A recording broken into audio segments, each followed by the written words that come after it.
तो उससे उस व्यक्ति का कल्याण नहीं होगा जो सुन रहा है, और ना ही जो कह रहा है उसका भी कल्याण होगा, क्योंकि आप निगेटिविटी फैलाने की कोशिश कर रहे हो। और वाइब्रेशंस को, मन की तरंगों को कोई रोक नहीं सकता मेंस्ट्रुअल साइकिल के दौरान। क्यों नहीं? इसके पीछे बहुत वैज्ञानिक कारण है, ऐसे ही कोई लकीर की फकीर वाली बात नहीं है।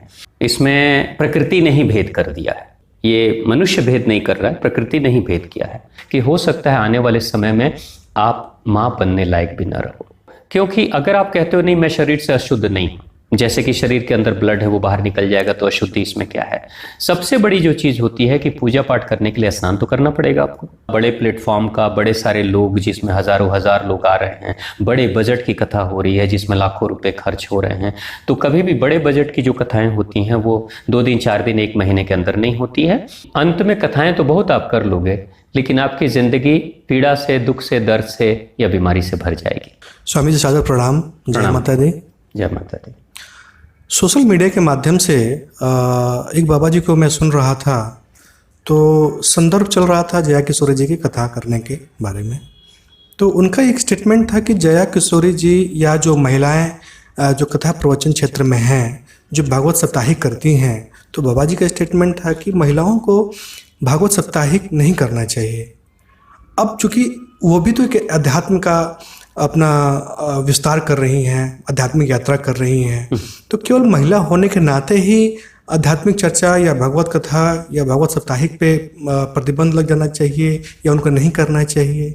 ये तो एक तरीके से हमारे पॉइंट ऑफ व्यू से सही नहीं दिखता है।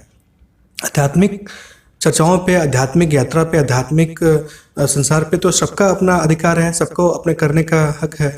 तो इसमें महिला और पुरुष का भेद क्या है? आप इस पर प्रकाश डालिए। बिल्कुल, बहुत अच्छा प्रश्न भगवान।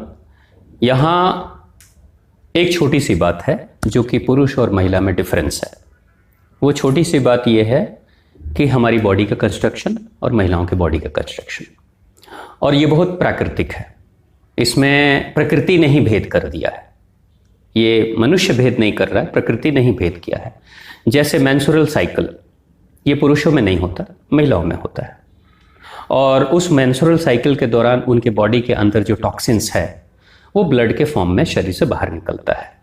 और ब्लड के फॉर्म में जब शरीर से बाहर निकलता है तो उस समय को अशुद्ध समय माना जाता है, क्योंकि बॉडी के टॉक्सिन्स यानी सफाई की प्रक्रिया चल रही है।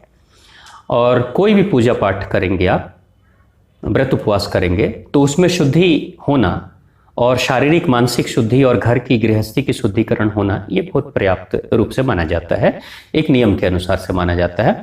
अगर घर में आपके सत्यनारायण भगवान की पूजा भी होती है तो घर की जो माताएं हैं उस पूजा में बनने वाले प्रसाद को बनाने से पहले हो सकता है 1 दिन पहले ही पूरे घर की सफाई करें, किचन की सफाई करें। इतना तक कि गैस स्टोव या जिस चूल्हे पे बनाती हैं, अगर मिट्टी का चूल्हा है तो उसकी लिपाई करेंगी, या फिर गैस स्टोव वगैरह है तो उसकी सफाई करेंगी, पानी से धुलाई करेंगी, ऐसा भी कर सकती हैं। तो ये क्या है कि सफाई की प्रक्रिया मानसिक रूप से भगवान के प्रति आस्था जगाने का पहला चरण है। क्योंकि हम पूजा भगवान की करेंगे मन से, लेकिन मन तभी लगेगा जब सफाई, स्वच्छता होगी। यानी कि भगवत प्राप्ति का पहला चरण स्वच्छता है, दूसरा चरण शांति है, तीसरा चरण भक्ति है, और तब जाके आत्मिक उन्नति, आध्यात्मिक उन्नति है। ठीक है? तो जैसे घर की सफाई है, घर की सफाई हुए बिना पूजा पाठ नहीं करना, उसी तरीके से शरीर की सफाई किए बिना पूजा पाठ नहीं करना। अगर आप पूजा पाठ करोगे तो फिर क्या करोगे? आपको स्नान वगैरह तो करना होगा, तभी तो पूजा करोगे ना। अब ऐसा तो है नहीं कि बिना स्नान किए भी हम पूजा कर लें। भले आप ठंडे पानी से नहाओ, गर्म पानी से नहाओ, लेकिन नहाना तो पड़ेगा। ऐसा तो हमारे सनातन धर्म में ऐसा नियम है, और इस नियम का पालन सभी लोग करते हैं। किसी व्यक्ति को आप अगर कहो कि आप स्नान नहीं करो, कोई बात नहीं, पूजा कर लो जाके भगवान के पास, तो हो सकता है वो बिस्तर पे बैठ के भगवान का नाम जाप कर ले, वो एक अलग बात है। लेकिन वो विधिवत तरीके से जाके भगवान को फूल चढ़ाए, प्रसाद चढ़ाए, भोग लगाए, दीपक जलाए, जाप करे, ऐसा व्यक्ति नहीं करता। इतना परहेज तो व्यक्ति करता ही है। ठीक है? अब रही बात महिलाओं में साप्ताहिक भागवत करें या ना करें, ऐसी कोई चर्चा या ऐसा कोई निषेध कहीं नहीं है कि महिलाओं को साप्ताहिक चर्चा नहीं करनी चाहिए, ऐसा कोई निषेध नहीं है।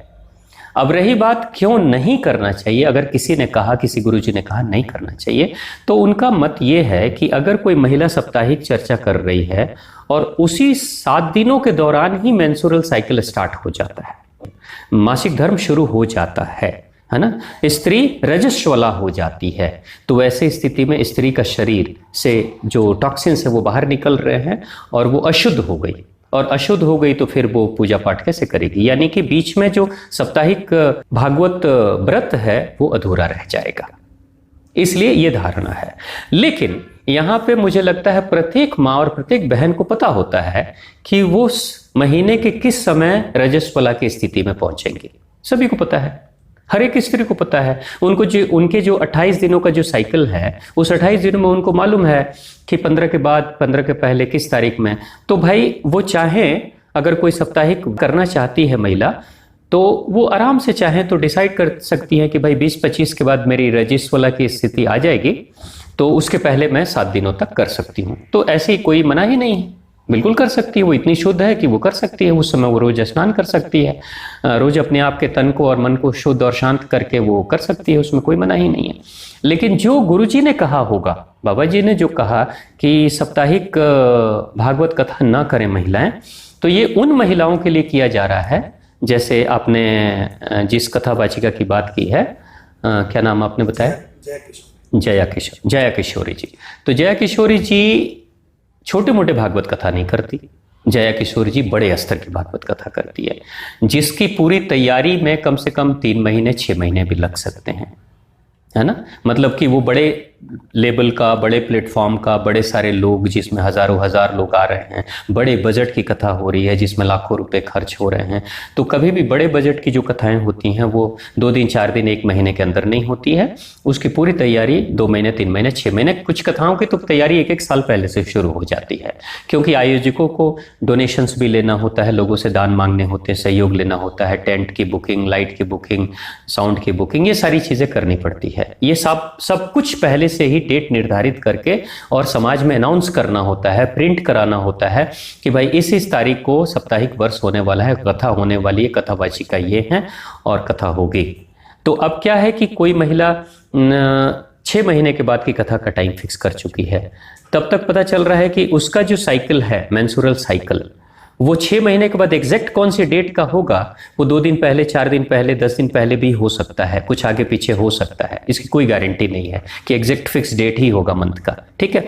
बाई चांस अगर 6 महीने के बाद जो कथा करने व्यासपीठ पर बैठती हैं और तब तक पता चला कि लास्ट के 1 दिन या 2 दिन पहले ही मेंस्ट्रुअल साइकिल शुरू हो गया, तो यानी कि कथा भंग हो जाएगी, क्योंकि आप शरीर से अशुद्ध हो गए। क्यों? क्योंकि अगर आप कहते हो नहीं मैं शरीर से अशुद्ध नहीं हूं, जैसे कि शरीर के अंदर ब्लड है वो बाहर निकल जाएगा, तो अशुद्धि इसमें क्या है।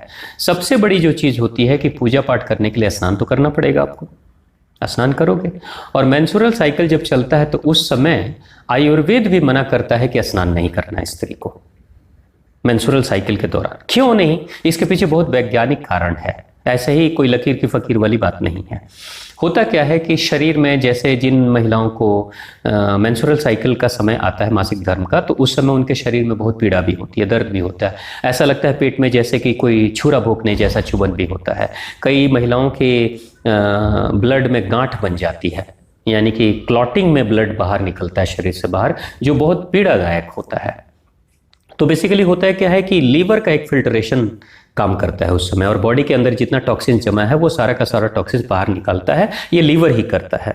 और उस वक्त में फीवर भी हो जाता है, दर्द भी होता है, ये सारी चीजें होती हैं, टेम्परेचर बढ़ जाता है। तो टेम्परेचर शरीर का बढ़ा तो बढ़ने का मतलब क्या हुआ कि टॉक्सिन्स वाला जो ब्लड है उन सबको बाहर निकलने के लिए शरीर ने ही टेम्परेचर बढ़ाया, और टेम्परेचर बढ़ाकर पिघलाया, उसको गलाया, लिक्विड फॉर्म में बनाया और फिर शरीर के बाहर निकाला। जैसे कुछ लोगों को आपने देखा होगा कि लूज मोशन होता है, तो लूज मोशन का मतलब है कि पेट में इतनी गर्मी बढ़ी कि डिपोजिट टॉक्सिन्स को, गंदगी को निकालने के लिए शरीर ने तापमान बढ़ाकर उसको लिक्विड फॉर्म में बनाकर लूज मोशन उसने करा दिया। ये शरीर का अंदरूनी मैनेजमेंट सिस्टम है। उसी तरीके से शरीर के तापमान को बढ़ाकर गर्मी पैदा करके, बेचैनी करके, सर में दर्द करके, ये सारी चीजें जो होती है, अग्नि तत्व बढ़ती है। अग्नि तत्व के बढ़ने के कारण से ही ब्लड लिक्विड फॉर्म में होता है और तब जाकर शरीर से बाहर निकलता है। वो जो 3 दिन 4 दिन या 5 दिन या 6 दिन 7 दिन का जो मेंस्ट्रुअल साइकिल होता है, उस दौरान ये चीजें होती हैं। अब शरीर तापमान बढ़ा रहा है, लेकिन कोई महिला कहे मैं इन चीजों को नहीं मानती, मैं तो स्नान करूंगी, मैं रोज स्नान करूंगी, अगर मेंस्ट्रुअल साइकिल चल रहा है तो भी स्नान करेंगे और फिर हम भागवत कथा करेंगे, और फिर जैसे आजकल सैनिटरी पैड और ये सारी चीजें होती है, चलो वो इस्तेमाल करके हम कर लेंगे। तो अब आप, अगर आप ऐसा सोच रही हैं तो आप क्या कर रही हैं? जब बॉडी आपकी टेम्परेचर बढ़ा रही है, फायर एलिमेंट बढ़ा रही है, अग्नि तत्व बढ़ा रही है, उस समय आप स्नान करोगे तो आपने आग पे पानी डाल दिया, आग पे पानी डाल दिया, और आग पे जैसे ही पानी डालोगे आग बुझ जाएगी, शरीर का तापमान शांत हो जाएगा। शरीर का तापमान नीचे गिरेगा तो जो टॉक्सिन्स निकालने की प्रक्रिया चल रही थी तापमान बढ़ाकर, वो प्रक्रिया रुक जाएगी। अब प्रक्रिया जब रुक जाएगी तो वो टॉक्सिन्स आपके शरीर में रह जाएगा, और वही टॉक्सिन्स जो अंदर रह गया तो कल को हो सकता है कि आपके यूटेरस क्षेत्र को, गर्भ क्षेत्र को नुकसान कर दे, उसमें टॉक्सिन्स इतना हो जाए, उसमें सिस्ट, रसोली जैसी समस्याएं आ जाए, और कल को चल के आपको कोई मेजर बड़ी प्रॉब्लम, समस्या खड़ी हो सकती है। तो चूंकि क्या है कि भगवत प्राप्ति तो करनी है, ये लक्ष्य है, लेकिन शरीर का नुकसान करके, शरीर के स्वास्थ्य के साथ खिलवाड़ करके भगवत प्राप्ति करने की कोशिश अगर आप कर रहे हो तो आप ये कह रहे हो कि मैं अपने वाहन की चिंता नहीं करूंगी, मुझे अपने लक्ष्य तक पहुंचना है। अब मेरी वाहन पंचर हो जाए, चाहे इंजन सीज हो जाए, चाहे उसमें काम करने की क्षमता हो ना हो, मुझे उस लक्ष्य तक पहुंचना है। तो ये बात ही बहुत अतार्किक बात है कि बिना वाहन के, बिना सवारी के बेहतर चले हुए किस लक्ष्य पे आप पहुंचोगे। तो आध्यात्मिक उन्नति के उस शीर्ष लक्ष्य तक पहुंचने से पहले इस शरीर रूपी वाहन का ही बेहतर इस्तेमाल करके आप वहां पहुंचोगे, ये तो आपको समझ लेना चाहिए। इसलिए शरीर का ध्यान करते हुए, शरीर के धर्म का पालन करते हुए, प्राकृतिक नियमों का पालन करते हुए आपको वहां जाना है।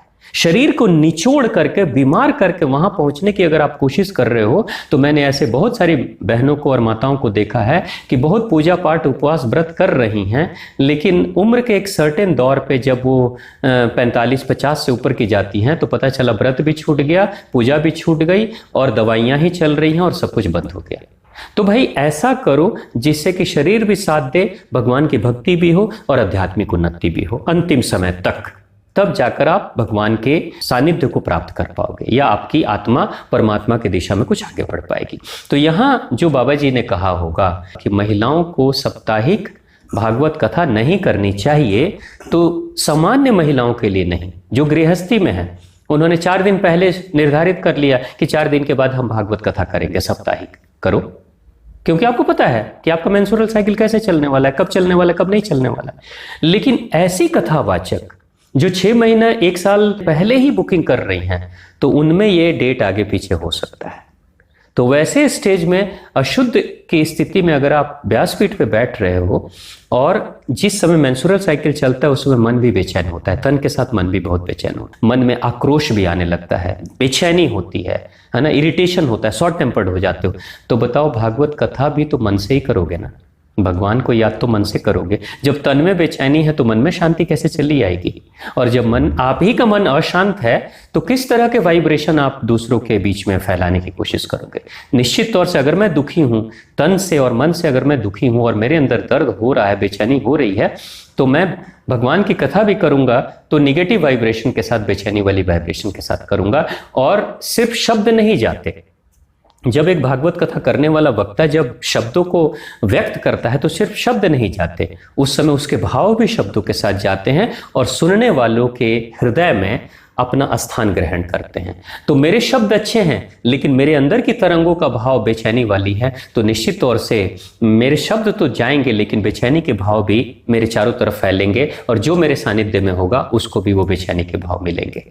तो उससे उस व्यक्ति का कल्याण नहीं होगा जो सुन रहा है, और ना ही जो कह रहा है उसका भी कल्याण होगा, क्योंकि आप निगेटिविटी फैलाने की कोशिश कर रहे हो। और वाइब्रेशंस को, मन की तरंगों को कोई रोक नहीं सकता, वो किसी सीमा में बांध के नहीं रख सकते। निश्चित तौर से ये घटनाएं घटेंगी। इसलिए मुझे लगता है कि ऐसे कथावाचिकाओं के लिए ऐसी बात कही गई है, लेकिन सामान्य गृहस्थी में रहकर कोई महिला अगर भागवत महापुराण की कथा करना चाहती है 7 दिनों की साप्ताहिक, तो उसके लिए कोई पाबंदी नहीं है। भगवान एक बात और, मैं आजकल देख रहा हूं कि हो क्या रहा है कि आजकल कुछ दवाइयां भी आ गई जो कि मेंस्ट्रुअल साइकिल को पोस्टपोन्ड करती है, प्रीपोन्ड या पोस्टपोन्ड करती है, आगे बढ़ाती है, पीछे करती है। तो कई लोग, मॉडर्न जो लोग हैं, वो कहेंगे कि भाई ठीक है, अगर मेंस्ट्रुअल साइकिल आ भी गया और मेरी कथा का टाइम फिक्स है तो हम दवाई खा लेंगे, और दवाई खा के हम उसको प्रीपोन्ड कर देंगे या पोस्टपोन्ड कर देंगे, आगे कर देंगे चाहे पीछे कर देंगे, डेट को आगे बढ़ा सकते हैं। आप ये कर सकते हो और लोग करते भी होंगे। लेकिन ओवरऑल अपने हेल्थ के ऊपर अगर आप ध्यान दोगे तो एक ना एक दिन उन दवाइयों का असर इतना बुरा होगा आपके शरीर के ऊपर कि हो सकता है आने वाले समय में आप मां बनने लायक भी ना रहो। आपका गर्भ क्षेत्र डिस्टर्ब हो जाएगा, आपका मेंस्ट्रुअल साइकिल डिस्टर्ब हो सकता है, और एक स्त्री अगर मां नहीं बनती है तो वो भी एक अधूरापन है। तो एक दिन जिंदगी में ऐसा भी होगा कि जब आप सिस्ट, रसोली जैसे या यूटेरस की समस्या के कारण से कल को डॉक्टर आपको बोल सकते हैं कि यूटेरस बीमार है, तो बेहतर है यूटेरस रिमूव करो। तो ओवरऑल जीवन को अगर आप देखोगे तो आप देखोगे कि अंत में कथाएं तो बहुत आप कर लोगे, लेकिन आपकी जिंदगी पीड़ा से, दुख से, दर्द से या बीमारी से भर जाएगी। तो भाई, भागवत कथा करके सिर्फ दूसरों का कल्याण नहीं करना, अपना भी कल्याण करना बहुत गहरा मकसद है, और उसके विषय में विचार करना चाहिए। और महिला और पुरुष में आध्यात्मिक उन्नति के लिए कोई मनाही नहीं, दोनों कर सकते हैं, लेकिन शरीर के धर्म को समझते हुए करें तो कहीं कोई मनाही नहीं। जी स्वामी जी, प्रकृति के अनुसार ही चलने की ज़रूरत है। और ये बड़ा कॉम्प्लिकेटेड सा विषय है जिस पे आपने चर्चा किया, बट कंसेप्ट तो क्लियर हुआ। समाज में मतलब जो भी आध्यात्मिक क्षेत्र में अपनी उन्नति करना चाहता है, विशेषकर मैं महिलाओं की बात करूं, तो ये कंसेप्ट है, ये क्लियर हुआ है। बहुत बहुत धन्यवाद इसके लिए। जय माता दी स्वामी। धन्यवाद भगवान, आपका कल्याण हो।